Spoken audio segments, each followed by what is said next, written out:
Boa noite. Olha para o teu irmão ao teu lado. Diga para ele, Hag Hanukkah Sameach. Mas ficou muito devagar. Hag Hanukkah Sameach. Feliz festa de Hanukkah. Ou melhor, feliz festa da dedicação. Ou feliz festa das luzes. Maravilha. Então sejam todos muito bem-vindos. É a primeira vez que a gente celebra Hanukkah dessa forma.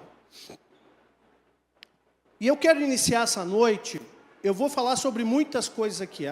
A minha palavra aqui, ela vai trazer, quero adiantar a vocês, ela vai trazer uma contextualização histórica, ok? Vai trazer uma contextualização espiritual e profética sobre essa festa e as demais festas, ok?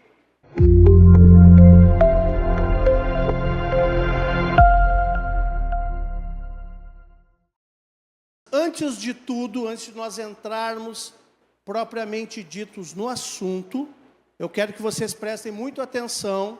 Não sei se tem como botar a Bíblia aqui. Tem? Colossenses, capítulo 2. Abre aí.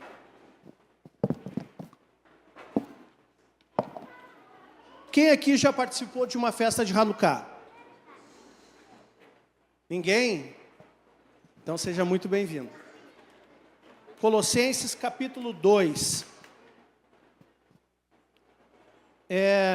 A partir do 16. Gente, eu preciso falar isso antes de mais nada. Qual é o contexto aqui?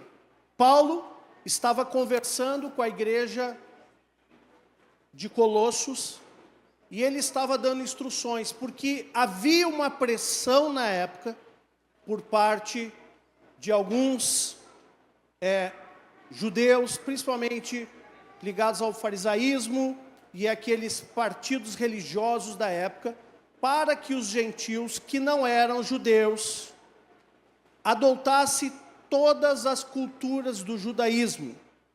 E ele diz assim, portanto, ninguém vos julgue pelo comer ou pelo beber, ou por causa dos dias de festa, ou da lua nova, ou dos sábados.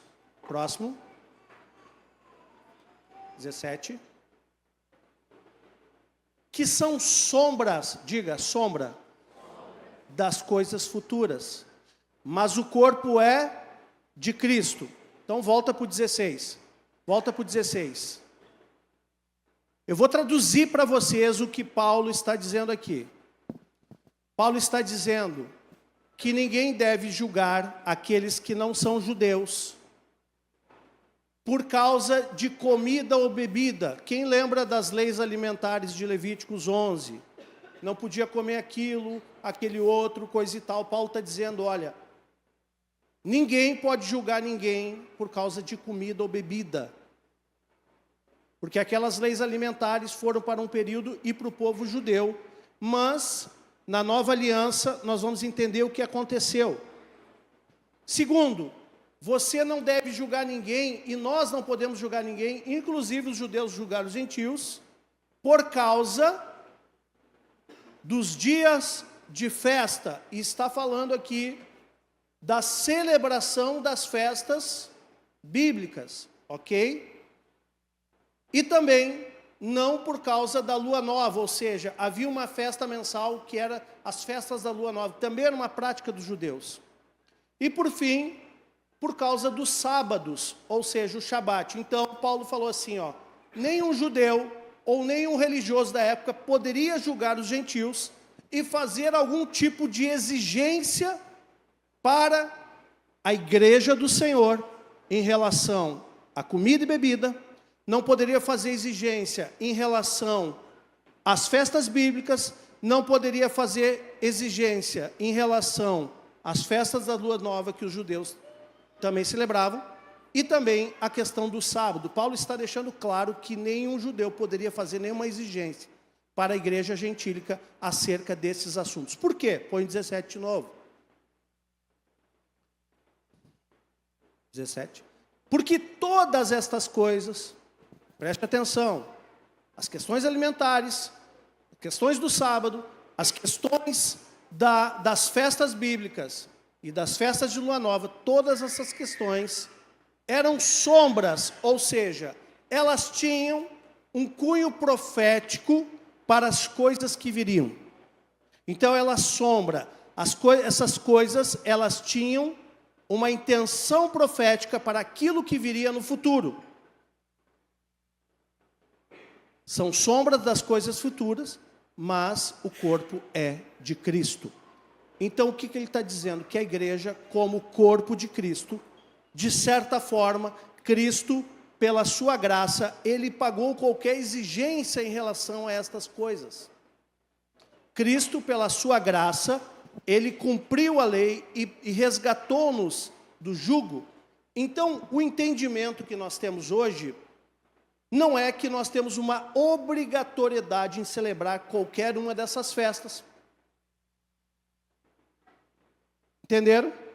Nós não temos obrigatoriedade, porém, nós precisamos entender o calendário profético. E hoje eu vou trazer aqui um calendário profético que foi perdido por causa de toda a influência romana que veio junto, que se manteve mesmo a partir da Reforma Protestante, e ela perdura até os dias de hoje. E esse calendário profético, ele é importante para nós entendermos, porque tem coisas que foram sombras, que já se cumpriram, mas nesse calendário profético tem coisas que ainda vão se cumprir para o corpo de Cristo. Entenderam? Então, se você me perguntar, pastor, estamos judaizando a igreja? De maneira alguma. Estamos aderindo a uma prática que nos é imposta? De maneira alguma. Nós estamos aqui buscando trazer ensino, amém?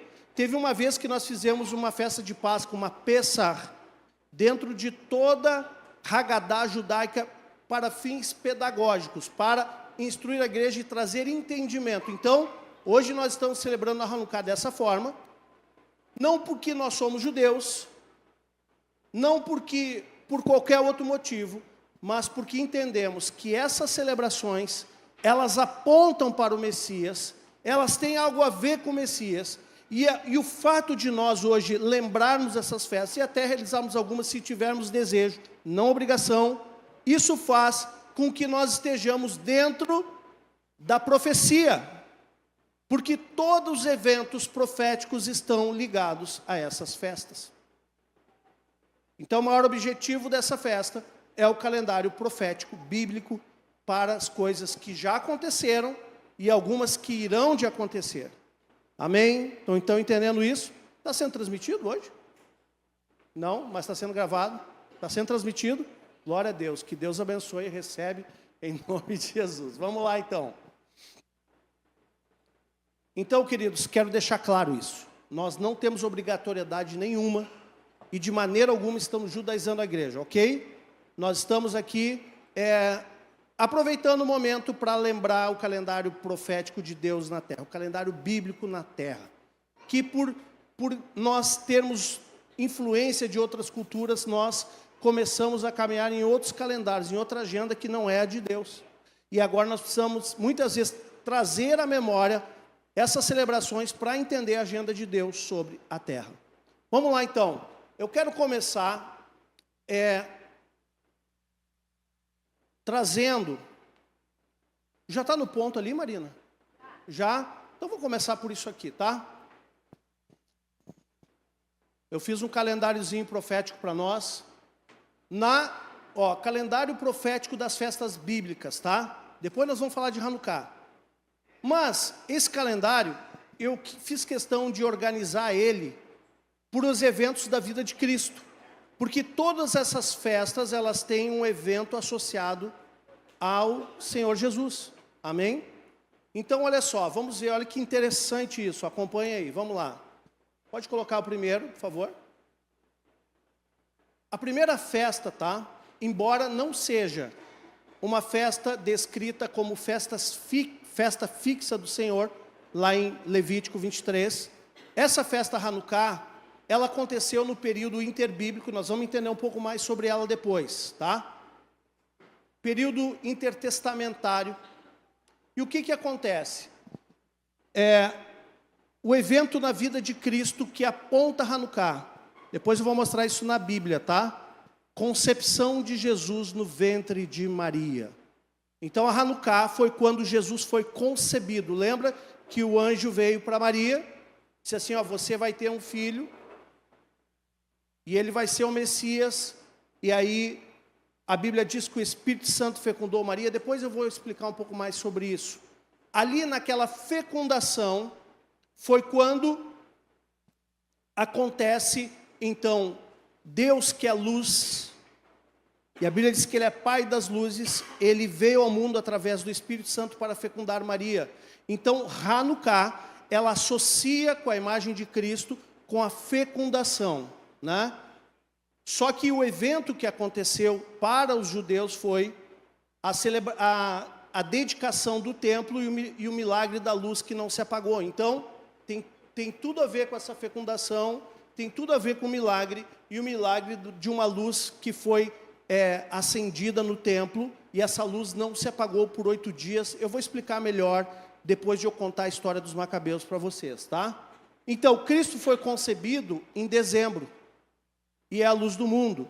Como é que sabe que Cristo foi concebido em dezembro? Está na Bíblia, eu vou te mostrar depois, tá? Ele não nasceu em dezembro, ele foi concebido em dezembro. E ele é a luz do mundo, João 8,12, e verdadeiro templo de Deus. Pode passar? A concepção de Cristo marca o início do plano da redenção, simbolizando que Deus trouxe luz ao mundo em meio às trevas. Amém? Vamos para a próxima.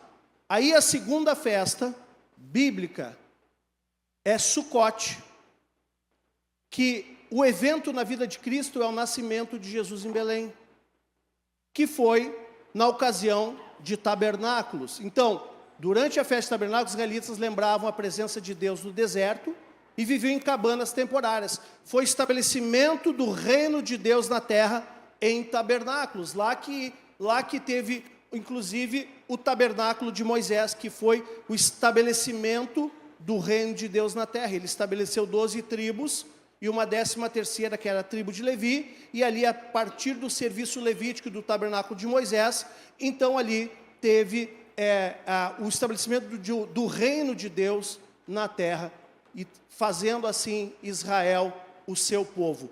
Antes do deserto,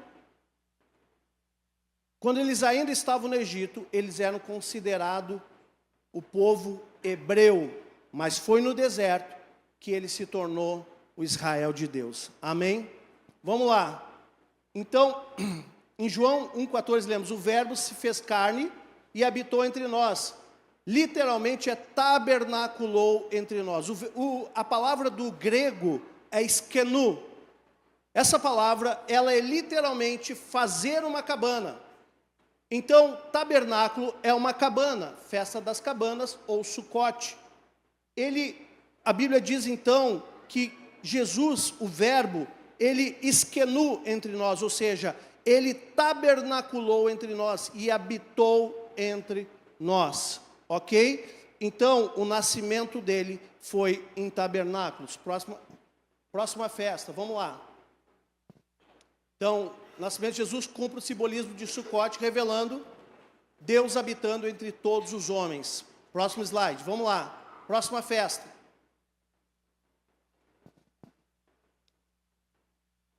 Está passando? Aí vem a Pêssar. Eu estou seguindo o calendário das festas conforme os eventos na vida de Jesus, ok? Próximo calendário. Pêssar, a morte de Jesus, o Cordeiro de Deus que tira o pecado do mundo. Paulo falou que Jesus era o Cordeiro de Deus que tira o pecado do mundo. Então, ele foi sacrificado na Pêssar. Mas o que é a Pêssar, né? vamos lá, evento na vida de Cristo, crucificação e morte de Jesus. Jesus morreu durante a Páscoa, cumprindo o papel do cordeiro sacrificial, tá? Ali tem alguns textos que você pode conferir essa verdade. Então, assim como o sangue do cordeiro, lá no Egito, protegeu Israel da morte, o sangue de Jesus nos redime do pecado e liberta de todo o pecado, né? Então, nós vemos que Jesus, ele morreu na Pêssar e depois ele ressuscitou. Então, vamos adiante. Vamos lá, pode passar. Cristo é o Cordeiro de Deus, oferece a sua vida para a salvação da humanidade. Próximo. Dentro da Páscoa ainda, tem o matzô, que é pão asmo. Diga, matzô. É o pão asmo que ele não tem, é um pão sem fermento. As festas bíblicas, elas têm partes dentro dela. E a própria festa de Pêssar, a de Páscoa, ela tem 3 partes, que é Pêssar, matzô e bicurim, que é a terceira parte. Então, tem a festa onde ele morre, e aqui a festa dos pães asmos representa quando Cristo, ele foi sepultado, um corpo sem pecado. Pão sem fermento significa sem pecado. Lembra quando a palavra fala, Jesus falou, cuidado com o fermento dos fariseus, lembra? Dos herodianos, lembra disso? Então, esse é o pão que desceu do céu, sem pecado. Por isso, a festa dos pães asmos representa o tempo que Jesus, então, ficou sepultado. E a Bíblia diz que ele desceu às profundezas da terra. E eles, então, eles comem durante 7 dias pão sem fermento, lembrando, então, o sepultamento e o tempo que Jesus esteve, então, descendo às profundezas na terra. Jesus foi enterrado sem pecado, sendo o pão vivo que desceu do céu. Pode passar. Então, o sepultamento de Jesus aponta para a sua perfeição e santidade como sacrifício perfeito. Agora vamos ver bicurim, que é a finalização. Então, lembra que Jesus ressuscitou no 3º dia? Que dia era esse? Domingo. A festa de bicurim acontece no domingo de Páscoa. Então, o que acontece? Bicurim significa primícia, festa das primícias. Então, as festas das primícias, elas eram trazidas, porque todas as festas bíblicas também têm a ver com sentido agrícola. A festa das primícias celebrava a primeira colheita oferecida a Deus como garantia de uma colheita maior. Jesus ressuscitou no 3º dia como as primícias dos que dormem. A palavra fala em Coríntios que Cristo é a primícia dos que dormem. Ele é a primícia da ressurreição. Amém? Porque quando ele vier arrebatar a sua noiva, a igreja, nós também teremos um corpo glorificado. E aqueles que morreram em Cristo serão ressuscitados e receberão primeiro um corpo glorificado. Então, esse é o sentido dessa primícia. Vamos lá.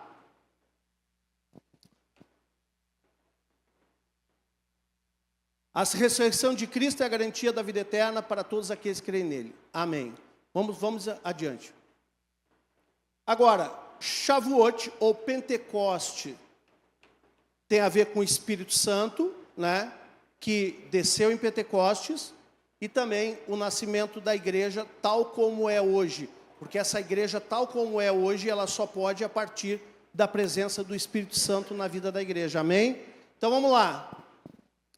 Pentecostes era a celebração da colheita e a entrega da lei, a Torá. A Torá no Sinai foi entregue a Moisés. Quem lembra disso? E eles celebravam. Então tem um evento que vem lá atrás na sombra, que se cumpre agora em Pentecostes. E o que isso tem a ver com Cristo? A Bíblia fala em João que Cristo disse: eu vou para o meu Pai, e quando eu for glorificado, eu enviarei do meu Espírito. Então, aqui, Pentecostes, em relação a Cristo, marca a glorificação do Filho junto ao Pai, da onde ele envia do seu Espírito sobre a terra.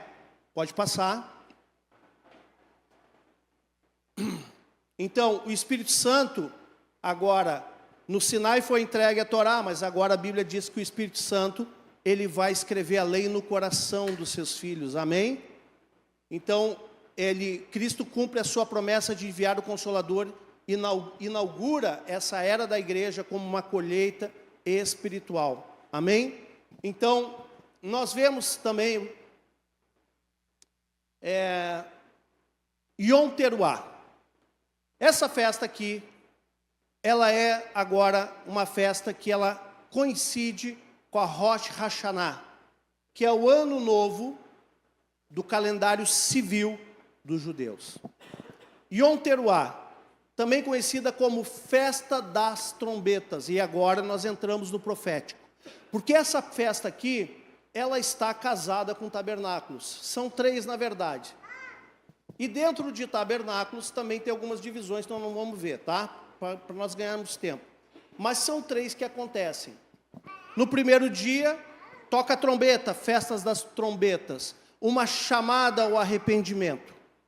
No 10º dia, Yom Kippur, que é também uma chamada à santificação e arrependimento.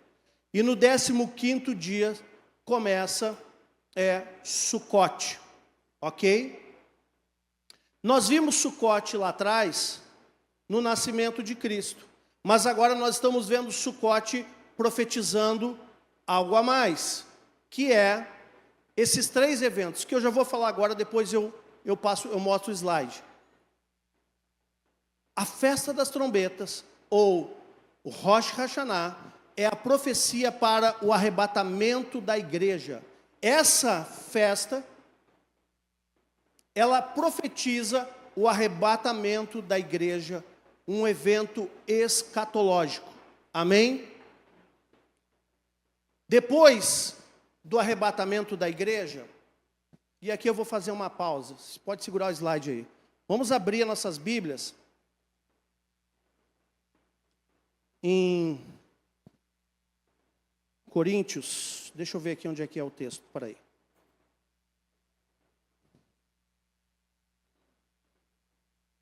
Primeiro Coríntios 15. Falando de arrebatamento da igreja. Gente, quem não está entendendo nada, que não está familiarizado, fica tranquilo, depois a gente vai explicar melhor alguma coisa, tá? Então fique tranquilo, tá? Eu sei que o caldo é grosso, mas a gente tem que, nesses momentos aqui, que não é um culto como de domingo, uma celebração, a gente também vai entender o porquê estamos aqui. Nós temos que primeiramente entender aonde estamos profeticamente situados em tudo isso. Então, 1 Coríntios 15, 5:1 fala o seguinte, tem como colocar aí? Eis que vos digo um mistério, nem todos dormiremos, mas transformados seremos todos. No momento de abrir e fechar de olhos, e observa agora, ao ressoar da última trombeta, diga, a última trombeta. A trombeta soará, os mortos restarão incorruptíveis, ou seja, com o corpo glorificado, e nós seremos transformados, porque é necessário que esse corpo corruptível se revista de incorruptibilidade e que o corpo mortal se revista de imortalidade. Ok? Então, aqui, Paulo está falando para a igreja de Corinto o seguinte, ao ressoar da última trombeta, e aqui eu quero te posicionar escatologicamente. A Bíblia fala que nós não sabemos o dia nem a hora, mas Deus nos dá discernimento para discernir os tempos e as estações. Apocalipse é dividido em duas metades. 1260 dias, na primeira metade, tribulação. 1260 dias, segunda metade, grande tribulação. Dentre essas duas metades, nós temos 3 planos, 3 projetos que acontecem em Apocalipse de juízo.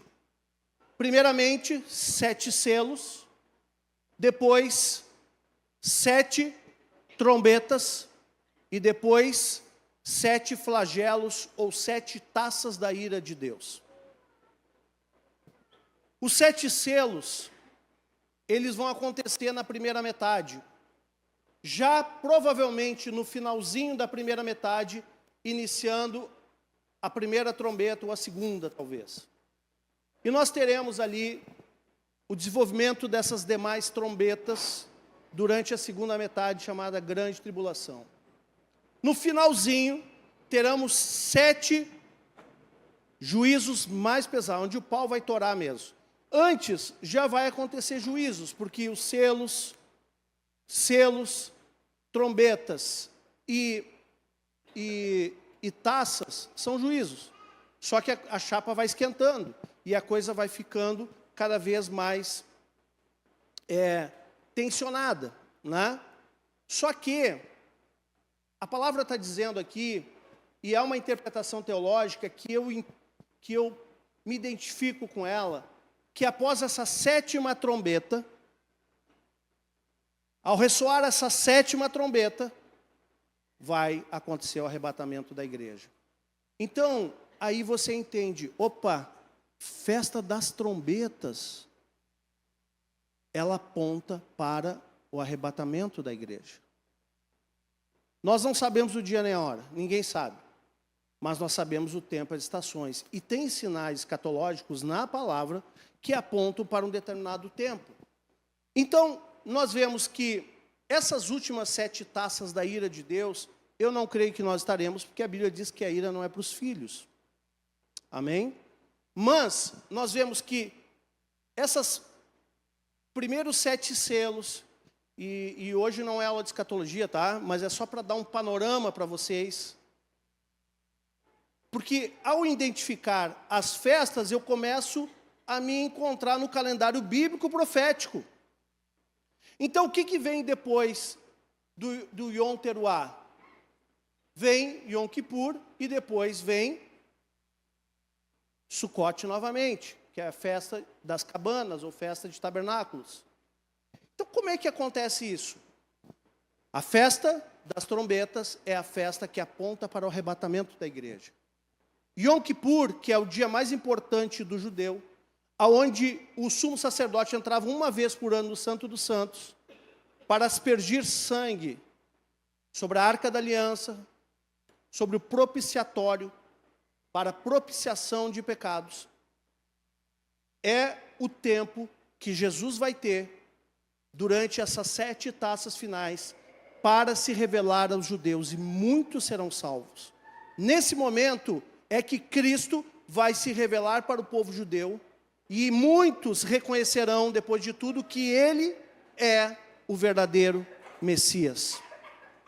E aí, então, vem Sukkot novamente, que é tabernáculos. E o que aponta esse Sukkot? O estabelecimento do reino milenar de Cristo. Queridos, quando a gente entende isso, a gente vê o quanto a influência romana nos desviou do propósito e do entendimento do calendário profético bíblico. Nós começamos a dar importância para coisas que não têm importância, e começamos a não ler os sinais e entender o que está acontecendo no mundo espiritual. Né? Então, Yom Teruah, arrebatamento e o retorno de Cristo durante a festa de trombetas. As trombetas eram tocadas como chamado arrependimento e a preparação para o arrebatamento. O arrebatamento será anunciado pelo som da trombeta. E a Bíblia diz que ele virá nas nuvens e recolherá nos ares, primeiramente aqueles que morreram em Cristo e depois a igreja que estiver aqui na terra. E Cristo retornará em glória para estabelecer seu reino. Próximo slide. Então, Yom Teruah aponta para o início dos eventos finais da história redentora, marcados pelo arrependimento e a expectativa da glória de Cristo. Próximo. Yom Kippur, que eu já falei, juízo e purificação final. Esse evento na vida de Cristo é reconciliação final e juízo para os judeus, principalmente para os judeus. Tá? O dia da expiação era o momento que o sumo sacerdote intercedia pelo povo, simbolizando purificação em Israel. Próximo. Aponta para o dia em que Cristo julgará a humanidade e considerará todas as coisas com Deus. Yom Kippur será cumprido na purificação final e no julgamento das nações, que acontece ainda depois. Tá? Então, o Yom Kippur ele tem um significado ali, quando acontece as 7 taças da ira de Deus, mas ele acontece depois, onde vai ter a finalização da grande tribulação com o evento que é a Batalha do Armagedon, mas conforme a profecia de Daniel, ainda tem 30 dias, que é provavelmente o tempo do julgamento das nações, depois mais 45 dias, que será o estabelecimento do reino, e aí inicia o reino milenar de Cristo.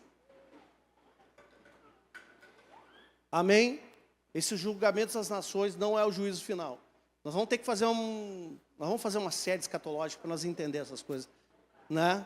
Porque isso é bastante coisa. Eu estou te dando assim, ó, só uma pitada assim, superficial da coisa, para você não ficar voando.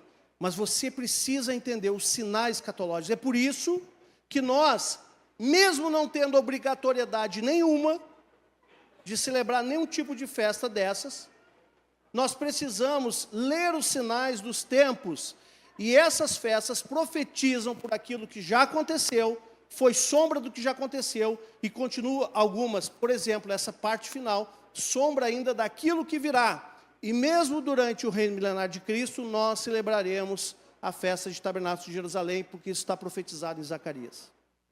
Amém? Por isso nós temos que aprender e entender essas coisas, amados. Vamos lá. Passa aí.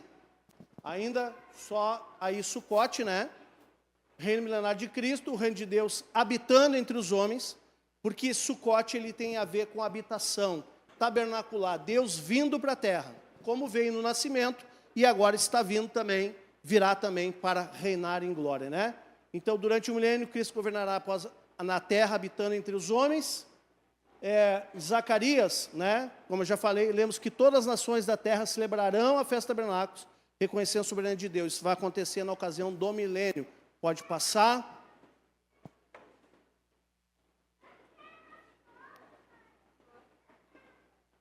Acabou? Então faltou um pedacinho ali. Tá, tudo bem. Bom, isso aqui é uma breve introdução para situar vocês, tá? Isso é uma breve introdução para situar vocês. Agora a gente já pode começar a falar de Sukká, que é o que a gente veio fazer aqui hoje. Beleza? Hanukkah, perdão. Hanukkah, que é o que a gente veio fazer aqui hoje, amém? Mas eu fiz questão de rapidamente passar isso aqui, para vocês terem uma visão, por isso que ninguém entende escatologia. Porque tem outras ideias na cabeça que não são as bíblicas. Agora, Deus deu todo o mapa, Deus deu todo o calendário. E quem tem ouvidos, ouça o que o Espírito diz à igreja. Amém? Vamos lá. Pode colocar então, por favor, o vídeo. Eu quero passar um vídeo agora, rápido, para vocês entenderem a história dos Macabeus, que era uma família sacerdotal. E essa história, ela vai introduzir, foi essa história, em vez de eu explicar, é muito melhor ver um vídeo. Vocês vão entender como aconteceu Hanukkah, né? E vocês vão entender quem foi esse sujeito aqui, Antíoco Epifânio. E esse cara aqui, para vocês terem ideia, Epifânio foi ele que botou o nome dele, vem de Epifania. O que é Epifania? A manifestação de Deus na terra. Ele se julgava Deus, né? Então toda a história de Hanukkah começa com essa situação que vocês vão ver aqui. O que aconteceu então em Hanukkah? Agora voltando para Hanukkah. Não está no vídeo, mas complementando o vídeo, eles tiveram então que, quando eles venceram a batalha, essa revolta dos Macabeus, eles tiveram então o domínio do templo de Jerusalém novamente. E sempre que há um domínio do templo, uma restauração de templo, isso tem um significado profético. Mas também vai ser conversa para outro dia, eu acho, para nós entrar nisso. Mas vamos lá. Eles precisavam rededicar o templo, porque o templo foi profanado. O Antíoco Epifânio retirou todos os utensílios originais do templo e também começou a sacrificar porcos dentro do templo, porque o porco ele era considerado um animal imundo para os judeus. E ele propositalmente fez isso. E tudo isso era para implementar um sistema cultural. Poderia até mesmo dizer culturalmente religioso. Na época, nós víamos Na época de Jesus, principalmente, ou da antiguidade, nós vemos o Império Romano ser um império muito forte. Mas a cultura sempre era grega. E essa cultura daquela época, ela foi, mas ela volta. Nós vimos isso na ocasião da Renascença, que é a renascença do quê? A cultura do mundo antigo. Os pensadores, os filósofos, as culturas, as orgias, tudo isso foi trazido, tentado trazer de volta. E nós vemos hoje, da mesma forma, que esse sistema, quando entrar, ele vai entrar culturalmente para mudar as mentes, porque o sequestro é nas mentes, ok? Mas aqui, o que aconteceu então? Depois do templo ter sido profanado, eles precisavam rededicar o templo. E a rededicação, ela tinha todo um ritual, mas precisava também acender a lâmpada, a menorá. Isso aqui não é uma menorá, isso aqui é uma Hanuquia. A menorá é o candelabro que havia no templo, ok? De 7 pontas. Esse candelabro, ele tem a ver com os, também, trazido para a nossa realidade, ele também é o cumprimento de uma profecia de Isaías 11 sobre os 7 ministérios do Espírito Santo. E também esse candelabro, ele tem, nesse contexto também, a profecia de Zacarias 4,6, ó, não por força nem por violência, mas pelo meu Espírito. Estou falando da menorá, ok? E aí eles foram então acender essa menorá. E essa menorá, ela deveria ser acesa com óleo puríssimo. Um azeite que vem da oliveira, puríssimo. E tinha toda uma forma para fabricar esse azeite. E a produção desse azeite, conforme a instrução bíblica, levava 8 dias para fabricar o óleo. Mas eles precisavam rededicar imediatamente. Eles não tinham 8 dias. E eles tinham somente um restinho de azeite. E aí eles foram e colocaram esse azeite na menorá, que era azeite só para o primeiro dia. Mas Deus fez um milagre na dedicação do templo. E o azeite se multiplicou. E essa menorá, ela ficou acesa até o 8º dia, onde eles conseguiram ter um novo azeite. Hanukkah, então, eles celebram a festa da dedicação do templo. É claro que tem o contexto da vitória deles, a restauração do domínio do templo, mas também a dedicação do templo. E por que é chamada também de festa das luzes? Porque essa festa é onde você vai entender o que é a luz. É a luz da menorá. É a luz do mundo. É a luz do Espírito sendo acesa novamente. Eu poderia fazer tantas associações com essa festa, mas vamos entender também o sentido em Cristo agora. Então eles acenderam essa lâmpada, a menorá, eles tinham azeite para um dia só, e a lâmpada ficou acesa até que eles conseguissem fazer todo o processo da extração do óleo, da maneira bíblica, na instrução bíblica, para produzir o novo óleo. E o azeite permaneceu ali, funcionando, se multiplicando, e não faltou azeite. E a palavra promete que não vai faltar óleo sobre a tua cabeça. Amém, irmão? Amém? Bom, o óleo se multiplicou. A menorá acendeu. Com pouco óleo, mas ela acendeu. E ela não apagou mais. E aí, meus irmãos, o que isso tem a ver com Cristo? Da mesma forma que ressurgiu aquela luz ali por um milagre, também Maria, nessa ocasião, foi concebida por um milagre do Espírito Santo. Vamos entender como foi isso na Bíblia. Lucas 1. E aqui eu quero que tu abra a tua Bíblia, sublinha aí, tá?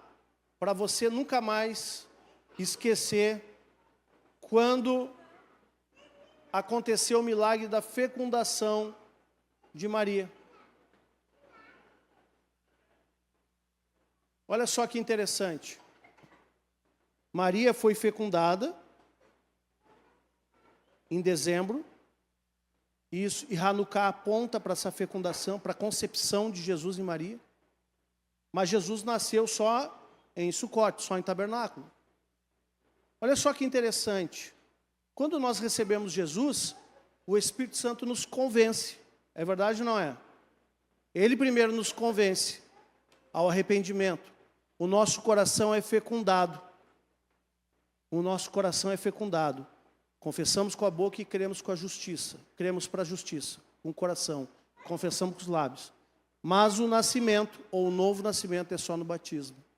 Olha só como tudo fecha e se encaixa no reino de Deus. Mas vamos lá, vamos ver aqui por que Jesus nasceu em tabernáculos e não em dezembro. Por que ele foi fecundado em dezembro? Abre aí.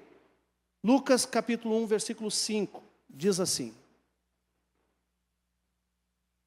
Nos dias de Herodes, rei da Judéia, houve um sacerdote chamado Zacarias, do turno de Abias. Diga, Abias. Abias era o turno sacerdotal de Zacarias. Lembro que tinham 24 turnos sacerdotais. Está descrito lá em Crônicas. Eu não vou ler agora para não perder tempo. Mas o turno de Abias era o 8º turno. E esse turno, ele acontecia ali na virada de maio e junho. Maio e junho. O turno de Abias, ele acontecia no calendário nosso, ali na virada, meados do final de maio para junho. Tá? Então vamos lá. Sua mulher era das filhas de Arão, se chamava Isabel. Ambos eram justos diante de Deus, vivendo irrepreensivelmente, e todos os preceitos e mandamentos do Senhor. E não tinham filhos, porque Isabel era estéril, sendo eles avançados em dias. Ora, aconteceu que ele, diante de Deus, o sacerdócio, na ordem do seu turno, quem? Zacarias. Ele estava no seu turno, ok?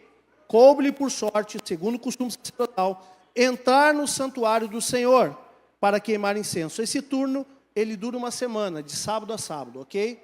Então, ele estava ali, final de maio, início de junho, uma semana de sábado a sábado, tá? E ele estava, então, queimando incenso diante do Senhor, e durante esse tempo, toda a multidão e o povo permanecia da parte de fora orando. E eis que lhe apareceu um anjo do Senhor em pé, à direita do altar do incenso. Vendo Zacarias, turbou-se e apoderou-se dele no temor e disse-lhe, porém, o anjo, Zacarias, não tema, porque a tua oração foi ouvida. Isabel, tua mulher, te dará à luz a um filho, a quem darás o nome de João. Em ti haverá prazer e alegria, e muitos se regozijarão com o seu nascimento, pois ele será grande ao Senhor, não beberá vinho, nem bebida forte, será cheio do Espírito Santo, já do ventre materno. Enfim, aí, né? Aí ele foi...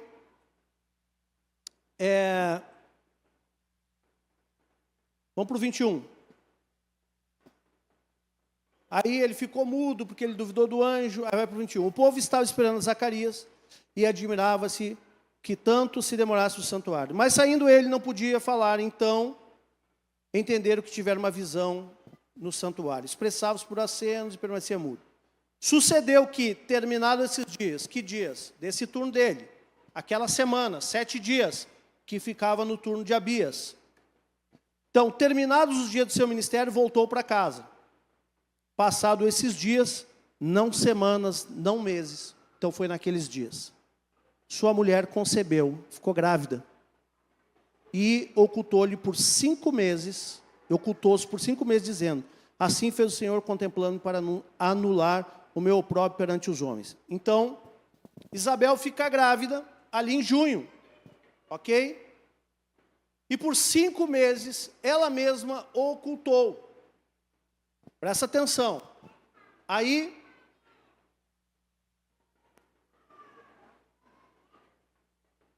passam 5 meses que ela não fala nada, e o texto, agora no versículo 26, diz o seguinte. No 6º mês, vamos ver, então se ela ficou grávida em junho, tá? Junho, julho, agosto, setembro, outubro, novembro, dezembro. Vamos lá. No 6º mês, dezembro, foi o anjo Gabriel enviado da parte de Deus para uma cidade da Galiléia chamada Nazaré, a uma virgem desposada com certo homem da casa de Davi, cujo nome era José. A virgem se chamava-se Maria. Entrando o anjo, ele estava dizendo: alegra-te, muito favorecido, o Senhor é contigo. E aí o anjo conversou com ela, né? E no 31, eis que conceberás da luz a um filho, que chamarás pelo nome Jesus. Este será grande, será chamado Filho do Altíssimo Deus. O Senhor lhe dará o trono de Davi, seu pai, reinará para sempre sobre a casa de Jacó, o seu reinado não terá fim. Né? Então, o que aconteceu? Naqueles dias 39, dispondo-se Maria, foi apressadamente remontuosa a uma cidade de Judá, entrou na casa de Zacarias e saudou Isabel. Ouvindo essa saudação de Maria, a criança lhe estremeceu no ventre, então Isabel ficou possuída do Espírito Santo, e exclamou com outra voz: bendita és tu entre as mulheres, e bendito o fruto do teu ventre. Né? E de onde me provém que venha me visitar a mãe do meu Senhor? Pois logo que me chegou aos ouvidos a voz da tua saudação, a criança se estremeceu de alegria dentro de mim, ou seja, João Batista. Bem-aventurada que creu, porque serão cumpridas as palavras que lhe foram ditas no Senhor. Então, o que acontece? Aí nasce João Batista, no 57. Isabel cumpriu-se o tempo de dar à luz e ter um filho. Então, quando que João Batista nasceu? Pega junho e bota 9 meses depois. Lá por março, abril, mais ou menos, tá? Tudo meados, tá? De março, abril. E depois, então, depois de 9 meses, que Maria ficou grávida, ali em dezembro, né? Por causa do anjo que visitou 6 meses depois da gravidez, que Jesus tinha 6 meses de diferença entre João Batista. Então, 6 meses depois, o anjo apareceu para Maria, ela fica grávida, e aí, uma pessoa que fica grávida em dezembro, nasce quando? Meados de setembro e outubro.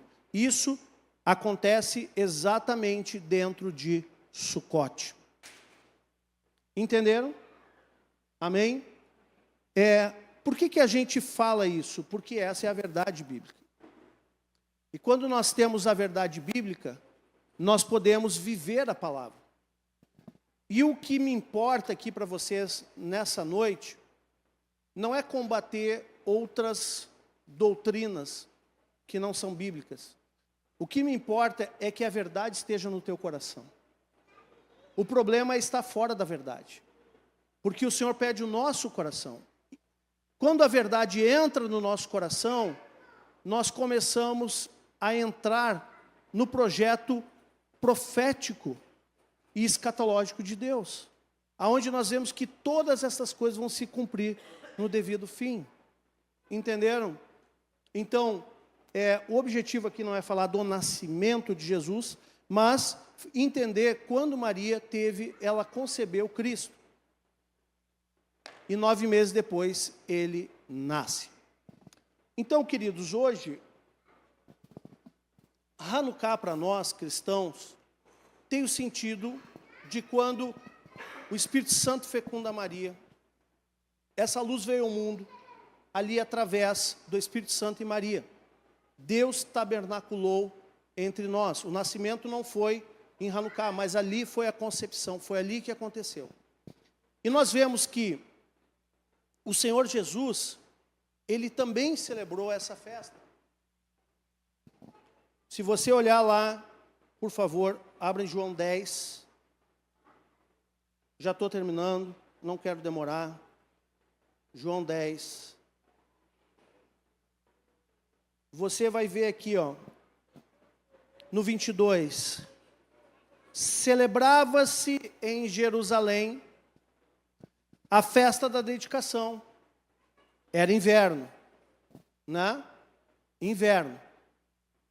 Gente, nessa época em Jerusalém, é neve, é muito frio.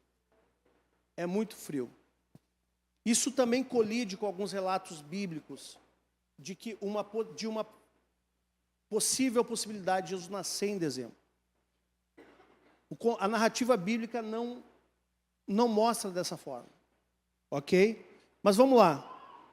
Celebrava-se em Jerusalém a festa da dedicação. era inverno, e Jesus passeava no templo, no pórtico de Salomão.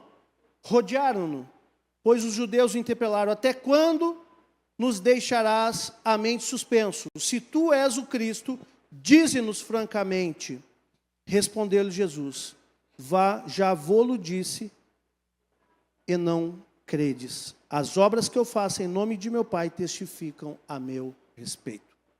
Então, aqui em Hanukkah, Jesus no templo, ele também confirma que ele é o Messias, que ele é o Filho de Deus, que aqueles homens não creram na época.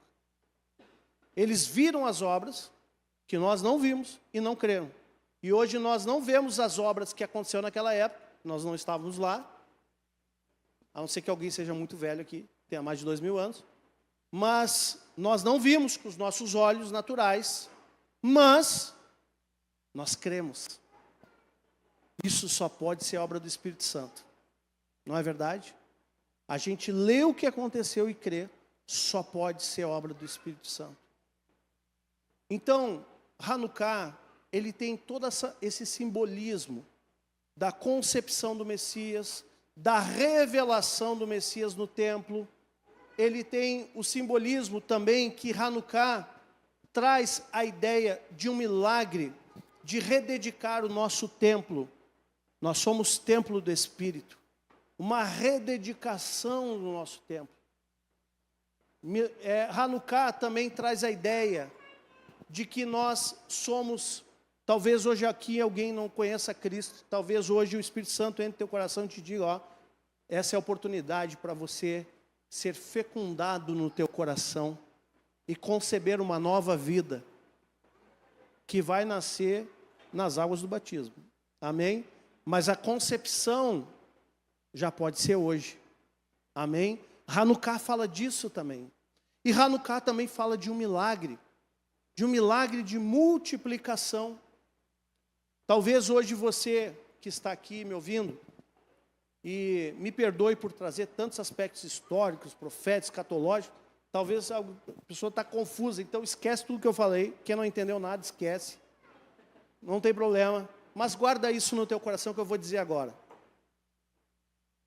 Deus tem algo tremendo para a tua vida.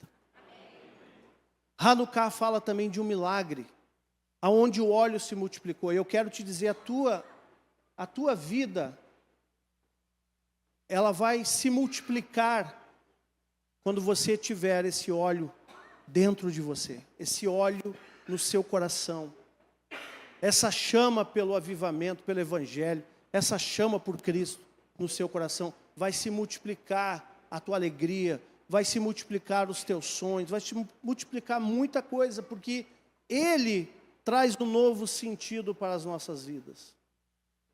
Ele traz um outro sentido para as nossas vidas. E nós queremos hoje, nessa hora, fazer um ato profético aqui. Quem está com fome aí? Tá, mas não é para matar fome, viu? Mas é um ato profético. Eu quero que você agora, feche seus olhos. Se puder colocar alguma canção aí, por favor, Júnior.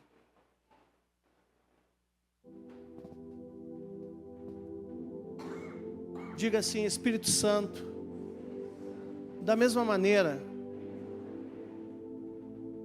que Maria foi fecundada naquele dia para trazer o Messias à terra, eu também quero ser fecundado no meu coração para trazer o Messias para a minha vida.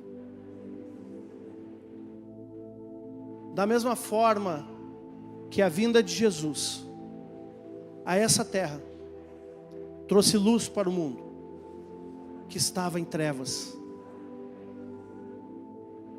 Hoje, Senhor, eu quero receber a tua luz, o toque do teu Espírito. Nesse momento tão lindo que estamos lembrando aqui dos feitos do Senhor, das coisas que foram sombras, as que já se cumpriram e aquelas que ainda vão se cumprir. Eu quero, Senhor, viver esse relacionamento contigo, deixando as coisas que para trás ficam e prosseguindo para o alvo, que é Cristo Jesus, nosso Senhor. Na soberana vocação em Cristo Jesus, nos aperfeiçoa a cada dia, Senhor. Nos ajuda a ser melhores. Nós queremos ver, Senhor, a manifestação do Teu poder em nossas vidas. Da mesma forma que o Senhor multiplicou o óleo e a chama não se apagou, multiplica o Teu óleo em minha vida, Senhor. Que a chama não se apague, mas que pelo contrário, Senhor, eu possa estar cada vez mais aceso na chamada que o Senhor me deu. Aumenta o óleo na minha vida, Senhor, em nome de Jesus. Agora, ainda de olhos fechados, Hanukkah profetiza um milagre. Eu não sei nessa noite se você está precisando de um milagre. Não sei qual é o teu sonho. Não sei o que é que você tem buscado diante do Senhor e que ainda não se concretizou. A palavra diz que se Ele não poupou o seu próprio Filho, não nos dará juntamente com Ele todas as coisas. Sim, o Senhor, para Ele não tem limites nenhum. Ele pode fazer o impossível acontecer na tua vida. Então pensa agora naquilo que você tem buscado de Deus. Qual o teu sonho? Qual o milagre? O milagre que eles precisavam, irmãos, era um milagre da retomada do templo. E também vencer os exércitos dos inimigos que estavam ali açoitando o povo de Israel, tentando colocar uma cultura helenística, uma cultura que não lhes pertencia, profanando o templo de Deus. Eles estavam sendo humilhados, eles estavam sendo completamente envergonhados, eles estavam sendo agredidos e mortos. Talvez alguns de nós aqui possamos estar vivendo coisas assim, não da mesma forma, mas vivendo humilhação, vivendo situações que nos desafiam, situações que nos trazem vergonha. Talvez a tua guerra hoje não seja contra o Antíoco Epifânio, mas todos nós temos as nossas guerras. E eu quero te dizer nessa noite, não perca o teu sonho. Não deixe o teu sonho morrer. Ele mesmo que livrou o povo de Israel, também pode te livrar nessa noite. Porque o Senhor te ama, Ele é contigo. Basta você querer recebê-lo na sua vida, se tornar seu filho. Por isso eu quero orar mais uma vez, que todos nós possamos orar juntos novamente. Senhor, eu te recebo na minha vida como meu único e suficiente Salvador. Muda a minha sorte, vem ser meu Senhor. Eu quero te conhecer. Coloca o Espírito Santo em mim, da mesma maneira que Maria foi fecundada aquele dia. Fecunda o meu coração, coloca a tua lei no meu coração. Eu quero conhecer a tua vontade e andar nela, em nome de Jesus. Agora que você já recebeu, agora coloque o teu desafio diante dele. Feche seus olhos ainda, diga: Deus, o meu desafio é esse, o meu gigante é esse, o meu Antíoco Epifânio é esse. Me ajuda a vencer essa situação na minha vida. Senhor, me ajuda a vencer. Você não precisa falar em voz alta, apenas pense qual é a situação. Coloca na tua mente agora. Qual é a situação que você precisa vencer? Sabe, queridos, os atos proféticos, eles são comandos que nós damos e o mundo espiritual responde. Eu quero fazer um ato profético nessa noite, para que você, em nome de Jesus, possa lembrar do seu sonho. Nós vamos comer um sonho. Não tem poder nenhum nesse sonho, só de matar a fome ou dar uma amenizada. Mas o ato profético, nós estamos dando um comando no mundo espiritual. O sonho não morreu, ele estará dentro de nós, mais vivo do que nunca. Amém? Quem recebe no seu coração. Eu quero explicar essa Hanukkah aqui. Essa imagem aqui não é uma menorá. A menorá tem 7 hastes. A menorá, ela tem no seu corpo os ramos da oliveira. Ela representa a oliveira que é Israel. Ela representa a oliveira que é Cristo, que tem o verdadeiro óleo.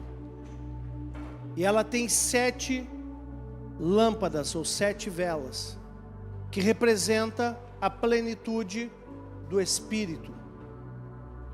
Faz referência a Isaías 11, onde fala dos 7 ministérios do Espírito.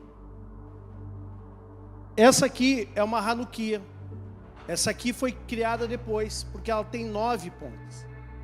Ela tem uma haste central, que é chamada de servo. É uma lâmpada servo, e ela serve para acender as outras 8. E dentro da celebração de Hanukkah, como a lâmpada ficou aguardando